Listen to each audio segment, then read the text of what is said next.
우리가 오전 때 예수님의 머리 길이가 결코 길지 않았다. 새로운 것이 우리에게 들어올 때는요, 이게 성경 안에서 검증이 돼야 돼요. 그죠? 그게 제일 중요하죠. 우리의 그냥 알고 있던 상식을 깨기. 근데 성경을 보니까 분명히 그렇잖아요. 예? 더욱이 현대인의 그 유대인들을 봐도 머리 긴 사람은 없잖아요. 그죠? 이제 그 제사장들은 요 옆에 요 머리를 못 자르겠어요. 그래서 유대인들은요, 다들 이렇게 구렛나루까지 다 이렇게 길러요. 그죠? 저도 기를까, 이럴까지. 예, 기르죠. 그래서, 그런데 왜 예수님의 얼굴이 저렇게 머리가 길까다. 예?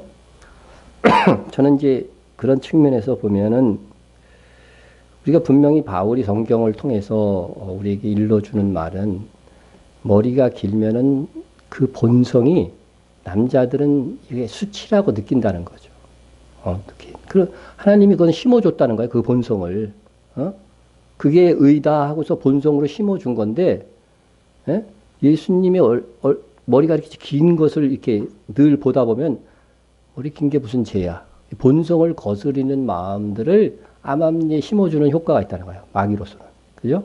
그러니까 그런 역할들이 있을 것이고, 또 예수님의 머리가 길므로 인해서 또 그것 자체로서 예수님의 어떤 그 구불구불한 히피 머리를 한 예수님을 격화시키는 그런 기능도 있다. 그런 생각이 듭니다. 어쨌든 그러나 모든 예수님의 그림은 다 머리가 길어요. 근데 머리가 짧은 예수님 그림은 찾을 수가 없습니다. 현실적으로. 그러니까 우리가 그런 것들을 아는 것이 일단은 중요하다. 중요하다. 그리고 또 예수님이 다 백인이야. 그림마다. 예수님이 백인이었어요? 예수님은 황인종입니다. 정통 유대인들, 지금 이제 유대인들이 유럽으로 살면서 거기서 좀 피가 많이 섞이죠.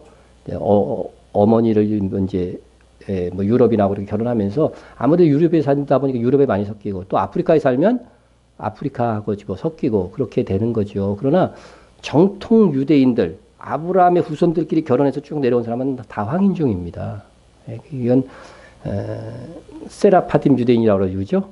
그 유대인들은 지금도 정통 유대인들 가면 다 황인종 얼굴 피부 색깔을 하고 있는 거죠. 그래서 예수님은 정통 유대인입니다. 그렇기 때문에 당연히 어떤 얼굴이어야 돼요? 황인종 피부로 그려야 되는 게, 예수님을 정말 그린다면 그렇게 그려야 돼요. 머리 짧고 황인종. 그렇게 그리면은 또 우리 보고 이상한 사람이라고 틀림없이 그럴 겁니다. 한번 그림을 잘 그리는 사람은 한번 그러한 기준에 의해서 한번 탁 그려와 보세요. 예. 하여튼 그건 그러고, 이것을 너무 이제 막 교리화 해가지고서 우리가 주장할 필요는 없을 것 같아요. 왜냐면 괜히 뭐 오해 살 것 같지는 없잖아요. 우리가 이걸로 인해서. 그런데 로마 카톨릭에서 가장 심각한 이교적 교리. 그거는 예수님의 육신의 어머니를 숭배하는 신적 위치까지 올려놨다는 거죠. 마리아를 통해서 기도해야 가장 효과적인 기도라고 말하고, 성경에 뭐라고 그랬어요? 우리의 중보는 누구밖에 없어요? 예수 그리스도 한 분이라고 돼 있잖아요. 근데 왜 중보자로 예수의 위치에 마리아를 갖다 놓는 거거든요. 그래서 이 마리아를 성모로 숭배하는 것이 언제부터 이게 그 전부터는 있었지만 고착화되냐면요. 예수회라고 하는 그 조직이 창건될 때부터요. 이 로열라라고 하는 사람이 1534년에 에셈션 데이라고 해가지고서요. 그날에 예수회를 창립하는데, 이 로열라가 성모 숭배 사상의 영향을 받아서 천주교 안에 성모 숭배 교리를 확립하는 데에 결정적인 역할을 했습니다. 그래서 프리메이슨이나 이런 거 공부해 보신 분들은 이 예수회가 그 정점에 있는 것을 알 수 있어요. 그래서 종교개혁 때에도 이 예수회는 이 개신교들을 물리적인 힘에 의해서요. 그죠? 테러나 뭐 여러 가지 암살이나 이런 방법들을 통해서 박해한 아주 비밀 무서운 조직입니다. 그래서 카톨릭 신학당의 후보 교수는 이렇게 말했습니다. 로열라에게 성모 마리아는 가장 중요한 존재예요. 종교적 헌신의 근원이었으며 예수의 대대로 전수되었다. 예수의 진정한 종교는 성모 마리아 숭배다. 이게 카톨릭 자체의 진단입니다. 그래서 예수의 진정한 종교는 성모 마리아다. 이렇게 확신할 정도입니다. 그래서 로열라는 자신이 영성 훈련에 돌입할 때에 성모 마리아가 영감을 불어준다고 확신하였고, 많은 예수 회원들이 이렇게 수련을 할 때요, 성모 마리아의 환상을 본대요, 실제로. 환상을 보고 그녀가 그렇게 아름답게 나타난대요. 아름답게 매혹되어져서 성모 숭배에 빠져드는 것으로 알려져 있습니다. 그럼 성모 마리아가 딱 나타나가지고서요, 내가 너를 돌봐주겠다. 그러면은 여러분 어떻게 할 거예요? 예? 예수의 사람들은 그런 체험을 한대요, 수련할 때. 다 그런 걸 간증을 한대요. 여러분이 기도하는데 성모 마리아가 나타나서 내가 너를 돌봐주겠다 나타나면 어떻게 할 거냐고요? 상상을 안 해봤어요? 지금 상상해 보세요. 위험할 것 같아요? 나한테 신비한 현상이 일어났으니까 기중한 거야 이렇게 간직할 겁니까? 우리는 무엇을 알고 있습니까? 하나님의 말씀을 알고 있잖아요. 그랬을 때는 귀신아 물러가라 해야죠. 그죠? 귀신이 주는 거거든요. 귀신이 환상 속에서요. 여러분 막 귀신 들린 사람이 뭐 10년, 20년에 죽은 할머니 목소리를 그대로 흉내내서 말하죠. 그죠? 그런 건 맞잖아요. 방송에서도 그런 게 많이 나오고. 예? 그런 귀신이 흉내를 내는 거예요. 귀신은 봤거든요, 그거를. 예? 그 할머니 목소리를 그대로 흉내내는 거에 불과한 거예요. 성모 마리아의 모습과 환상을 통해서 나타나. 내가 이단에 빠졌다가 나온 사람들 얘기들 가끔 들어보면요. 자기는 그 이단 교회에 갔을 때 환상을 봤다는 거예요, 정말로. 아무도 없는데 정말 그 복도 계단에서 환상을 딱 봤다는 거예요. 그러니까 그 안 빠져들겠어요? 예? 여러분 말씀 중심의 신앙을 가져야 되는 게 중요한 거예요. 마지막 때는 이적 체험이 중요한 게 아니에요. 예? 하나님이 괜히 말씀을 주신 게 아닙니다. 사탄은 얼마든지 그 환상을 조작할 수 있는 자라고 하는 것을 우리는 알아야 되는 것입니다. 예? 예수에는 성모 마리아의 다양한 유품을 만들어냈는데, 예? 미카엘 성당에는 어디서 구했는지 모르지만 갑자기 마리아의 옷자락, 머리카락, 머리빗 등이 성물로 숭배되고 있는 실정입니다. 아니 갑자기 어떻게 그 한동안 없던 마리아의 머리카락이 나왔을까? 참. 로마 카톨릭에서는요, 성모 마리아 대축일을 지키는데 예수님의 축일보다 많아요. 예수님의 축일은 뭐 이제 그 성탄절 뭐 그런 거잖아요. 예? 아세요? 12월 8일 원죄 없는 잉태. 성모 마리아가 원죄에 물들지 않고 잉태되었음을 기념하는 대축일. 죄 없이 출생한 건 이 인류 역사에 누구밖에 없어요. 예수님. 그래서 성령으로 잉태됐다고 그러잖아요. 사람과 사람이 결합해서 나오면은 무조건 그 육체의 질성이 깃드는 거기 때문에 예수님이 성령으로 잉태해서 유일하게 죄 없이 태어난 사람이라고요. 그런데 성모 마리아가 예수님의 위치에 올려놓는 거예요. 원죄에 물들지 않고 잉태되었음을 기념하는 대축일이 12월 8일이래요. 그리고 1월 1일은 천주의 성모. 천주교 하는 게 천주가 뭐예요? 하나님이에요. 한자. 그죠? 하늘의 주인, 하나님 아버지. 성모 마리아를 데오토코스. 이게 굉장히 신학적으로 이 당시에 옛날에 초대교회 때부터 문제가 됐던 것인데 성모 마리아가 하나님의 어머니라는 거예요. 하나님의 어머니. 하나님의 어머니로 공경하는 대축제입니다. 요새는 어머니 하나님 교회도 나왔는데 하여튼 하나님 어머니로, 그죠? 성모 마리아를 이렇게 높이는 거죠. 성경에 보면 하늘 항우라는 말이 나오잖아요. 예? 이게 천주교에서 그대로 채용한 거예요. 예?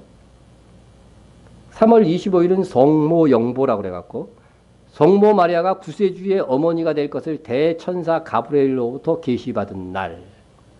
예. 계시받은 건 요거는 성경에 나오지만 계시받은 날이 3월 25일은 아니죠. 그죠? 3월 25일은 아닌데 하여튼 크리스마스 10달 전으로 이렇게 해가지고 계산해서 해놓은 것 같아요. 예. 또 8월 15일은 성모 승천 축일. 성모 마리아가 죽지 않고 승천한 날이 8월 15일이랍니다. 성경에 있습니까? 없습니까? 없죠. 예수님이 승천하셨는데 마리아가 승천했다는 거예요. 그러니까 원죄 없는 출생서부터 시작해서 예수님의 위치를 다 이 마리아에게 지금 적용하고 있는 거죠. 이 사람들은. 자, 그 몽따니 신부는 성모 마리아의 육체적인 아름다움을 시적으로 표현하기도 하였고, 베리 신부는 성모 마리아에 대한 100가지 헌신으로 천국의 문은 열린다라는 제목에서 성모 마리아에게 100가지 헌신을 다 적어놓고 그 헌신을 하면 천국의 문이 열린다는 거예요. 예수를 믿음으로 천국의 문이 열리지. 네? 거기서 뭐라고 하냐면 조속으로 성모 마리아를 묵상하고 천사들로 하여금 그녀를 찬양하게 하고 마리아의 상징인 묵주를 갖고 다닐 것을 권장하고 있습니다. 아, 난 여기서 처음 알았어요, 이번에. 이 묵주 천주교인도 갖고 다니잖아요, 불교처럼. 이게 마리아의 상징이 되는 거예요. 그래서 늘 요거를 갖고 다니는 게 마리아에 대한 헌신을 하는 거라 이렇게 하는 겁니다. 성경은 큰 음녀를 큰 바벨론이라고 말하고 있습니다. 그것은 음녀가 그리스도의 신부라는 교회의 명분은 갖고 있지만 바벨론 종교를 받아들인 결과인 것입니다. 그렇다면 바벨론 종교는 무엇인가?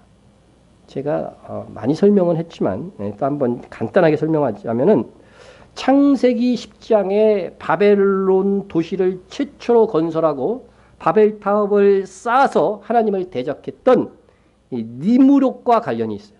니무롯. 이 니무롯이 살아있을 때는 자기를 신이라고 안 그랬어요. 근데 니무롯이 죽자 그 권력을 유지하기 위해서 세미라미스가 자기 남편을 뭐라고 그러냐면 남신, 태양신이라고 그러는 거예요. 그리고 애가 나왔는데 이 애가 정말 성령을 잉태했는지 불륜으로 낳은 거지. 그러니까 불륜도 아니고 어떤 남자하고 하여튼 낳았겠지. 남편이 죽은 다음이니까. 애가 나왔는데 이 아이를 뭐라고 그러냐면 니무롯의 환생이라고 얘기했어요. 니무롯의 환생. 그래서 이 아들의 이름이 뭐예요? 담무스입니다. 담무스. 오늘 알게 탐무스 정확하게 하면 그죠? 이 담무스란 말이지. 담무스. 성경에 담무스라고 돼 있으니까 담무스. 그러니까 이게 그러니까 태양신의 모습이 이 담무스에게 딱 나타나는 거죠. 그죠? 하나님의 형상이 예수 그리스도를 통해서 계시되듯이 똑같은 거예요. 태양신의 어떤 그 모습이 이 담무스를 통해서 계시되는 거죠. 그래서 나중에는 이 세미라미스가 아들인 담무스와 결혼을 해요. 미치겠어. 그래갖고 그것을 완성합니다. 바벨론 종교를. 그래서 니무롯의 환생으로서 신의 아들 담무스, 하나님의 아들 예수 그리스도가 오기 전에 사탄은 이것을 먼저 알고요. 그런 형태를 자꾸 조장하는 거예요. 그러니까 세상의 역사를 아는 사람들은 이것은 고대 사회에서 있었던 것인데 기독교에서 채용한 것이다. 이런 식으로 설명을 해버리는 거예요. 그런데 그게 아니죠. 이 사탄, 이 마귀는 이 하나님의 계획을 알고 미리 그러한 바벨론 종교를 심어놓은 거죠. 이 세상 속에서 심어놓은 거죠. 그래서 바벨론 종교의 이 특징은 뭐냐면요. 세미라미스가 아들 담무스를 이렇게 안고 있는 모습이죠. 그래서 이 바벨론의 그 표시한 오래된 그림에 보면은 이런 모습이 있어요. 이게 안고 있는 게 담무스고 세미라미스가 그 어머니인 것이죠. 그래서 이 바벨론 종교의 여신 세미라미스와 그 아들 담무스의 이야기가 이집트로 넘어가서는 이시스와 호루스 이야기로 바뀝니다. 이시스와 호루스. 우리 가끔 연예인들이 하는 거죠. 세계적인 그림에 전시안 많이 나오죠. 그죠? 눈만 하나 한쪽 눈 막 이렇게 가리고 퍼포먼스 하잖아요. 이 전시안이 바로 호루스의 눈이에요. 호루스의 눈. 그러니까 이시스는 어머니, 호루스는 그 아들. 해가지고 해서 이시스와 호루스 이야기로 로마 가톨릭으로 넘어가서 이게 마리아와 예수의 이야기로 그 형태만 바꾸어서 전해지는 거예요. 바꿔지는 겁니다. 자, 이제 그 그림들을 한번 이게 바로 이집트 신전의 부조에 보면 이렇게 그려져 있어요. 어머니가 젖을 주는 그게 바로 호루스와 이시스의 어떤 부조죠. 예, 그리고 이 고대 유물들에 보면 이렇게 어머니가 아이를 이렇게 예? 안고 있는 이 모습이 세미라미스와 담무스의 형상으로서 계속 세계의 여러 종교에 이렇게 전파된 것이죠. 그래서 그러한 형태가 바로 카톨릭에 와서 예수와 예수의 어머니로서 이렇게 이제 귀착이 되는 것입니다. 자, 이 예수회가 전파한 마리아 숭배의 뿌리가 바벨론의 여신 세미라미스 숭배에서 비롯된 것이다. 그러므로 음료 바벨론으로 일컬어지는 로마 바티칸이 기독교 신앙과 구별되는 가장 큰 특징이 바로 마리아 숭배입니다. 마리아 숭배. 성경에서 허락하지 않는 여신 숭배를 마리아 숭배라는 이름으로 교회 안에 끌어들인 거죠. 이것이 바벨론 종교가 로마 카톨릭 신앙에 영향을 준 결정적인 증거라고 하는 겁니다. 카톨릭 역사상 처음으로 마리아 숭배 사상을 들여온 예수의 출신, 예수회인데 그 예수의 출신으로서 교황이 된 사람이 있어요. 누굴까요? 전에 얘기했는데 벌써 까먹으셨어요? 예수의 출신의 교황이 있어요. 누군지 아세요? 현재 교황입니다. 예수애가 그 배후에서만 힘을 발휘했었는데 처음으로 예수의 출신이 교황이 된 거예요. 교황이. 이 프란체스카 현 교황이 그래서 첫 공식 일정으로 뭘부터 했냐면요. 마리아 봉헌교회를 찾아가서 마리아 제단에서 기도를 올렸습니다. 이것이 바로 예수의 진정한 종교는 성모 마리아 숭배다라는 사실을 다시 한번 확인시켜 준 겁니다. 예. 그리고 프란체스카 현재 교황이요. 열린 미사 중에서 지금 언급한 말입니다. 언급한 말을 제가 카톨릭에서 이제 그 교황의 이 설교를 이제 이렇게 쭉 설명하고 요약해 놓은 것들을 그대로 읽어 드리는 거예요. 예수님이 골고다 언덕에 계시던 당시 성 요한과 몇몇 여자들을 제외한 모든 제자들이 예수님의 곁을 떠나갔습니다. 성경 보면 요한이 예수님 밑에 있었잖아요. 그리고 여자들이 있었는데 이들이 다 예수님 곁을 떠나갔는데 성경에 나오지도 않는 얘기예요. 그냥 그렇게 각색해갖고 지금 설명을 하는 거예요. 지금 교황이. 하지만 예수의 어머니 마리아는 십자가의 밑에 있었습니다. 모든 사람들이 마리아를 바라보며 외쳤습니다. 이 여자가 바로 이 범죄자의 엄마야. 이 여자가 바로 이 반역자의 엄마야. 마리아는 이 이야기를 들었고 끔찍한 수치심을 느꼈습니다.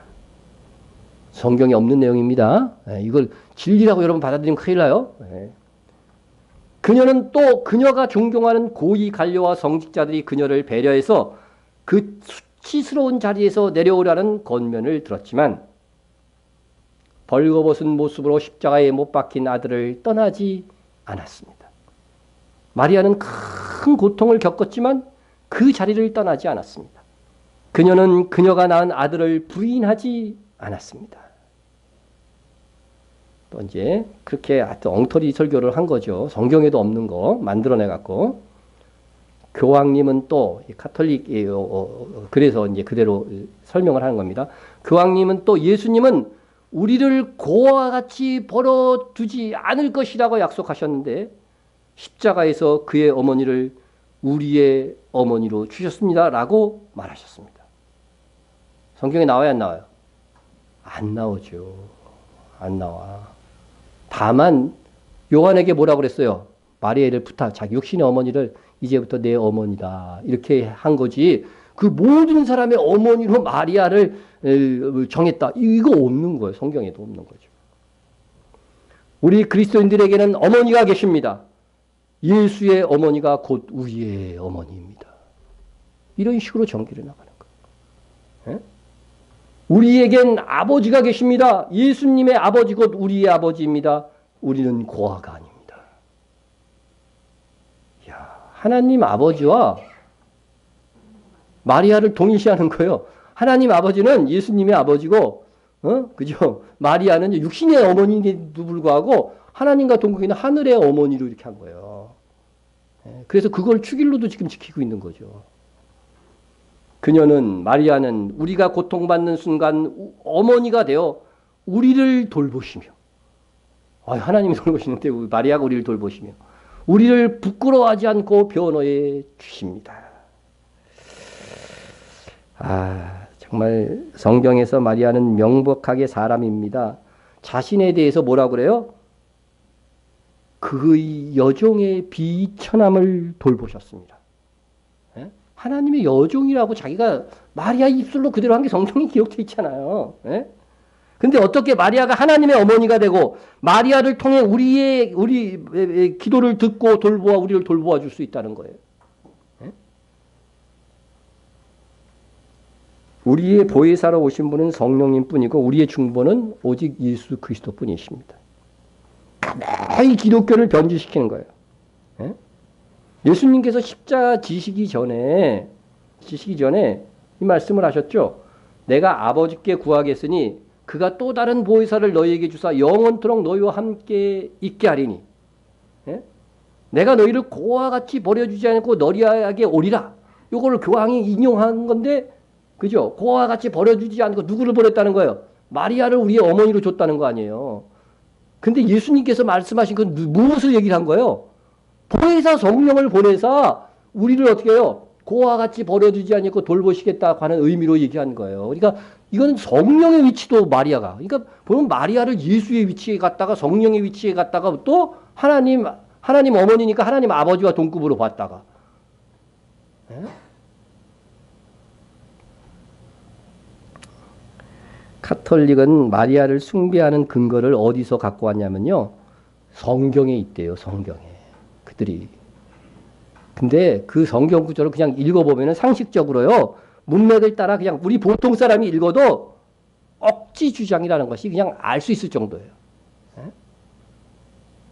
예수님의 공생의 기간 동안 이 뭐 3번 정도 나타난다고 그러는데 한 번은 마리아가 가족들과 함께 찾아왔다가 예수님께 어떻게 돼요? 문전박대 당하죠. 예?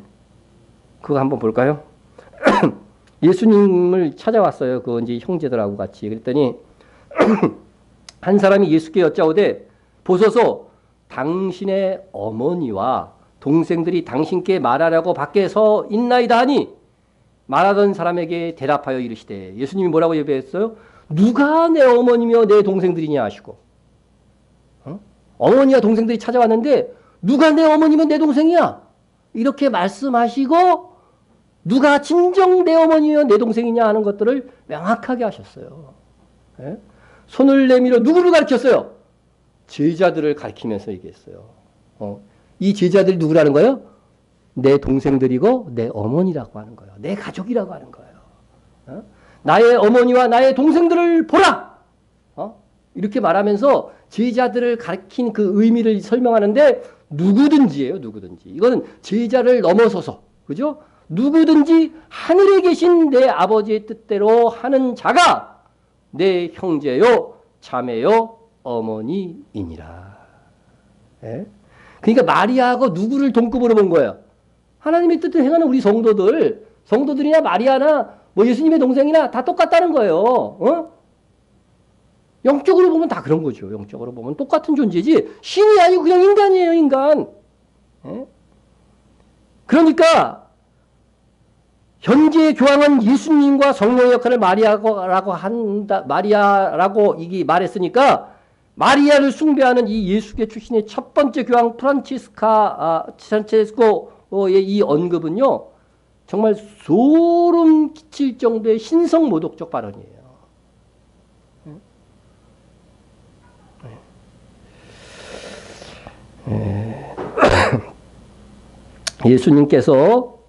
예수님께서 분명하게 이것은 규정해 주신 거예요. 성경 안에서 규정해 주신 거예요. 어머니 마리아는 누구든지 하나님의 뜻대로 행하는 자들과 동일한 위치에 있는 피조물이고 한 성도에 불과한 것이다 하는 겁니다. 그래서 마리아만 특별 위치에 있는 것이 아니다. 여러분 그렇다고 해서 마리아를 무시를 하면 안 돼. 마리아는 분명히 육신적인 예수님을 낳은 복된 여성인 건 사실이에요. 그거를 부정하는 것이 아니라 이게 뭐 우리의 기도를 들을 그런 어떤 신적 위치는 아니라는 거죠. 우리 세상에서도 복된 사람들 많이 있잖아요. 믿음 안에서. 그런 사람 정도인 것이지 이게 어떤 우리 기도를 듣고 어머니한테 예수님 하나님 앞에 전해주는 그런 사람이 아니라고 하는 거죠. 신적 존재가 아니라는 거죠. 근데 이 카톨릭에서는요, 가장 효과적인 기도를 뭐라고 그래요? 마리아에게 해서 마리아가 하나님 앞에 올려드리는 이 기도가 가장 효과적인 기도라고 가르쳐요. 이게 말이 되는 소리입니까? 예? 이 복음서 이후에 나머지 내용인 사도행전에서 요한계시록까지 살펴보면 마리아는 단 2번 나옵니다. 사도행전에서 1번, 갈라디아에서 1번 나옵니다. 사도행전에서 마리아가 나오는 내용은 이렇습니다. 들어가 그들이 유하는 다락방으로 올라가니 베드로, 요한, 야고보, 안드레와 빌립, 도마와 바돌로메, 마테아 및 알페오의 아들 야고보, 셀롯인 시몬, 야고보의 아들 유다가 다 거기 있어. 마가의 다락방에 이 예수님의 제자들이 다 거기 있어. 여자들과 또 누가 있어요? 예수의 어머니 마리아와 예수의 아우들과 더불어 마음을 같이하여 오로지 뭐였어요? 기도에 힘쓰더라. 예. 여러분 이 내용을 왜 얘기하냐면 이거는요 오순절 성령 받기 전까지 20명 정도의 성도가 10일간 기도하는 내용을 묘사한 거잖아요. 예? 천주교는 마리아를 통해 기도할 때 가장 효과적이라고 가르쳐요. 그럼 이 문장에서는 마리아는 이 카톨릭의 주장과는 달리 마리아도 하나님께 기도하는 사람 중에 그냥 한 명일 뿐이지. 그 기도를 내가 다 마리아가 받아가지고서 나만 기도해? 왜 중보해줘? 말도 안 되는 이야기라는 거죠. 이 성경적으로 보면은요. 예? 마리아는 모든 사람 위에 있는 자도 아니고 사람들이 마리아를 통해 기도하지도 않았습니다. 예? 마리아를 비롯한 이 예수님의 부활을 확인한 사람들이 이 소식을 누구에게 제일 먼저 전하러 가요? 사도들이에요. 그러니까 사도들이 최고의 권위에 있었던 거예요. 예수님의 사후에 있어서도. 예? 그리고 이제 예수님의 제자 가룟유다가 빠졌으니까 제비 뽑는 그 일에도 어머니 마리아한테 아무런 동의도 구하지 않아요. 그냥 하나님 앞에 맡기고 제비 뽑게 하는 걸 볼 수 있습니다. 성경에서 사도행전의 이 부분 이후는 마리아는 아예 거론조차 하지 않습니다. 신약 성경에서 갈라디아에서 나오는데 이름으로 나오는 게 아니에요. 한번 보십시다. 때가 참에 하나님이 그 아들을 보내사 여자에게 나게 하시고, 근데 이 여자가 누구였어요? 마리아죠. 이렇게 나오는 거예요. 율법 아래 나게 하신 것은 율법 아래에 있는 자들을 속량하시고 우리로 아들의 명분을 얻게 하려 하십니다. 카톨릭은 여자에게 나게 하시고라는 구절이 마리아의 위대함을 표현한 것이라고 이렇게 얘기를 해요. 여러분 그렇게 느껴지십니까? 이걸 읽으면서? 에?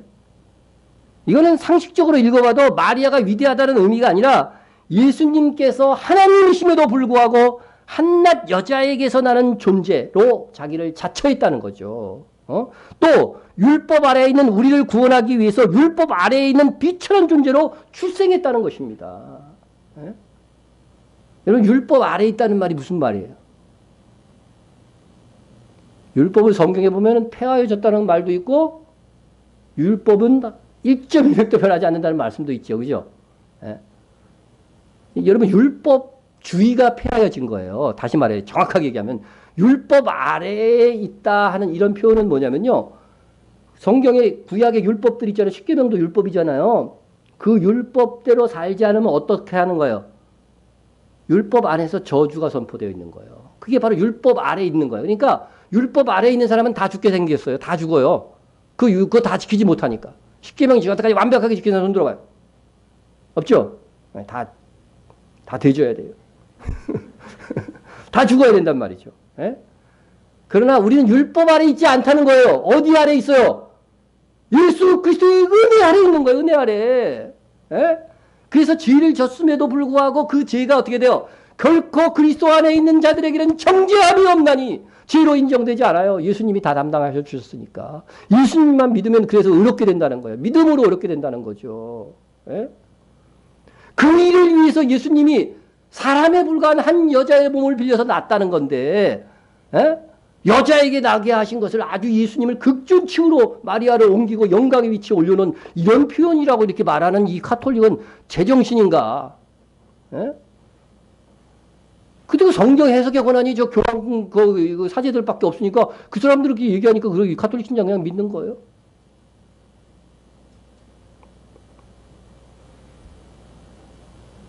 마리아의 위대성을 입증하고 싶은데 마리아에 관한 언급이 성경에 너무 없으니까 이런 구절이라도 근거로 삼아 마리아 숭배의 정당성을 주장하는 겁니다. 여러분 상식적으로 생각해 봅시다. 그냥 만약 마리아가 정말 모든 사람들에게 가장 위대하고 신적 모속을 지녔고 인류의 죄를 사해 주었으며 모든 사람이 마리아를 섬겨야 하고 마리아의 이 중보기도 전구기도라고 그래요. 그 전구기도를 해야 한다면 어째서 성경의 그 많은 사도들의 서신에서 단 한 번도 마리아에게 기도하려고 하는 내용이나 마리아를 통해 기도하라는 말씀이 없는 것입니까?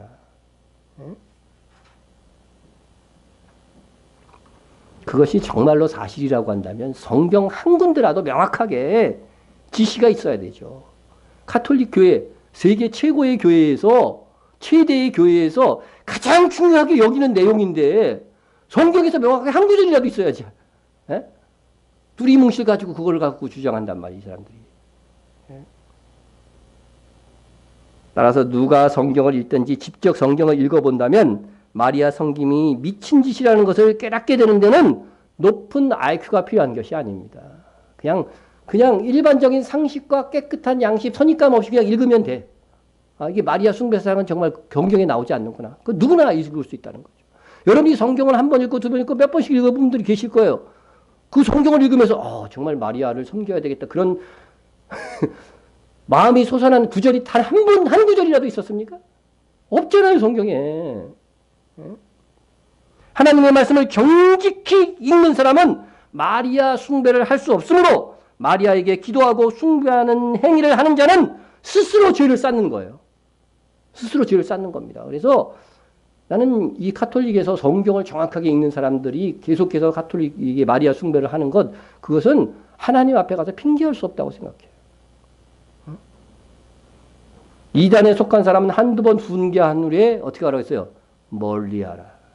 이러한 사람은 내가 아는 바와 같이 부패하여 스스로 정죄한 자로서 죄를 짓느니라. 스스로 정죄하는 거예요. 성경에 없는데 교회에서 가르친다고 해가지고서 그걸 가지고서 자기의 신앙의 모범으로 삼는 것, 이게 모든 신앙생활의 기준은 성경인데 이것은 정말 정직하게 성경을 읽은 사람은 이럴 수가 없다는 거죠. 가톨릭교에서 나와야 되는 거죠. 이럴. 그리고 마리아를 너무 높이다 보니까 평생 동정녀로 살았다는 거예요. 동정녀가 뭐예요? 남자를 가까이 하지 않았다는 거죠. 예. 이게 마리아를 신성시하기 위한 방편으로 그렇게 주장하는 것인데, 그러나 한번 성경을 보세요. 이는 그 목수의 아들이 아니냐. 요셉의 아들이라는 거죠.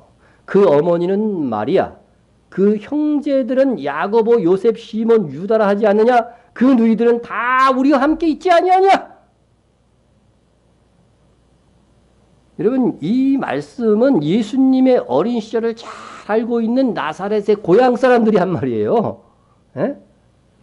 적어도 마리아는 예수님과 동생인 야고보, 요셉, 요한, 유다와 누이들이라고 했으니까 마리아는 몇 명의 아이를 낳은 거예요? 최소. 산수만 잘하면 됩니다. 몇 명? 7명이죠. 예수님을 포함해야 되니까. 그죠? 7명. 네. 네. 누이들이라고 했으니까 3명일지 4명일지 그건 몰라. 그러니까 들이라고 했으니까 최소 2명. 그러니까 7명 내지 한 10명쯤 나은 거예요. 마리아처럼 훌륭해지려면 10명은 아세요. 네.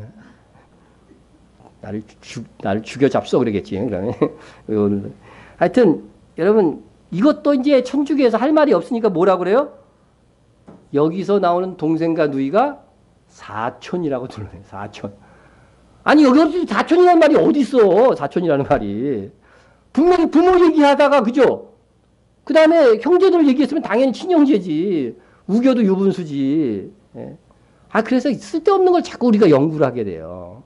그래서 헬라어에서는요 동생이나 형을 부를 때 아델포이라고 그래요. 예. 영어에서는 브라더라는 말을 쓰죠. 자, 헬라에서 동생이나 형을 부를 때 아델포이, 이게 복수예요, 복수. 아델포스가 단수고, 아델포이라 부릅니다. 그러나 사촌 동생이나 친척을 지칭할 때는 아네푸시오와 신게논이라는 단어를 사용해요. 예? 한국처럼 혼용하지 않습니다. 한국은 그냥 사촌 동생도 그냥 동생 그러잖아요. 근데 또 사촌 동생은 사촌이라는 말을 또 넣지 우리나라에서도 어느 정도는. 근데 이 아델포이를 사촌 동생을 지칭할 때 사용한 적은 한 번도 없어요. 이거는요, 지금도 그리스에서는 그리스어를 쓰잖아요. 헬라어 쓰지 않고 쓰고 있잖아요. 그럼 그 나라 가서 그리스어 사전 찾아보면 되지, 이거는. 가장 간단한 문제가, 그죠? 예? 근데도 우기는 거야, 근데도 우겨요. 예?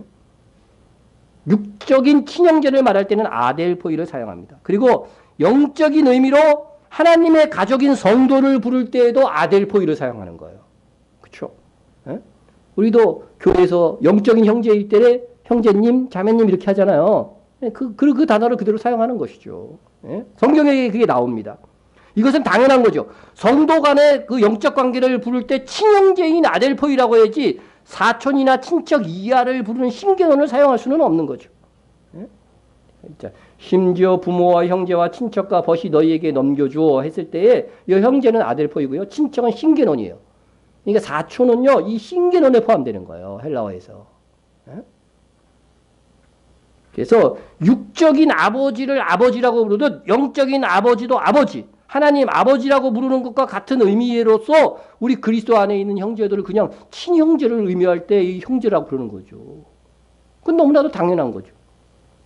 아니 그럼 우리 그리스도인 형제들을 우리나라 말로 사촌 형제라고 불러요? 그럴 수는 없는 거죠. 그래서 문맥에서 영적인 형제를 부를 때가 아니고 혈육을 얘기할 때가 있잖아요. 말씀 그대로. 혈육을 의미하는 부분에 있어서는 반드시 친형제는 뭐예요? 아델포스, 아델포이예요. 예? 그리고 사촌은 뭐예요? 신게논을 사용했어요. 성경에서. 아델포이가 결코 조카, 동생을 지칭할 때 사용하지 않았습니다. 헬라어를 조금만 공부해도 밝혀지는 이 사실. 공부하지 않아도 그냥 헬라어 사전만 찾아보면 돼. 예? 이런 사실에도 로마 카톨릭은 여전히 예수님의 형제들이 친형제가 아니고 사촌동생이라고 우겨댑니다. 그리고 그것을 근거로 마리아는 평생 남자를 가까지 않는 동정녀로 살았다고 하면서 추앙을 하는 거죠. 살펴보았듯이 마리아 성김은 성경에서는 근거가 전혀 없으며 이교사의 여신 숭배 풍조가 그 근거가 됨이 명백합니다.